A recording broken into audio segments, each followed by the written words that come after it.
សួស្តីសាជាថ្មីអ្នកទាំងអស់គ្នាតាំងពីមានបញ្ហាបិទព្រំដែនមកអីវ៉ាន់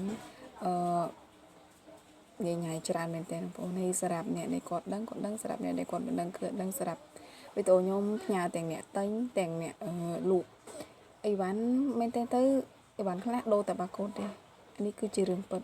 តែខ្ញុំអត់និយាយប៉ះពាល់នៅផលិតផលណាមួយទេប៉ុន្តែវីដេអូតែបាកូដមែនវីដេអូតែបាកូដទៅអីវ៉ាន់មកដដែលទេមកពីប្រទេសមិនដដែលហើយអីវ៉ាន់ខ្លះប្រទេសដែលបកកែកូពីចាសរសើរពួកគាត់មិនថាជាមីមិនថាជាគ្រឿងអីផ្សេងៗគាត់បកកែកូពីមែនតើគឺសឹងថា 100% ហ្មងអីវ៉ាន់ហ្នឹងតែរសជាតិពេលដែលញ៉ាំទៅគឺខុសគ្នាអញ្ចឹងទៅហើយតម្លៃថោកទៀតហើយអ្នកខ្លះគាត់ថាអូអើយដេប៉ូនេះលក់ថ្លៃមិនមែនអីវ៉ាន់តែមួយសោះមិនក៏ត្រូវអីវ៉ាន់ថ្លៃជាងខាងនេះអញ្ចឹងណាខ្ញុំឆ្ងល់អញ្ចឹងទៅខ្ញុំយកអីវ៉ាន់ហ្នឹងមកឆែកមើលចាគឺខុសគ្នាមែនគេថាឥឡូវឧទាហរណ៍ថាមីមួយកេះ30000 តែមានបោះស៊ីនគេហ្នឹង34000 35000ឬក៏តម្លៃលើហ្នឹងទៀតវានិយាយទៅវាខុសគ្នាពី3000ប៉ុន្តែ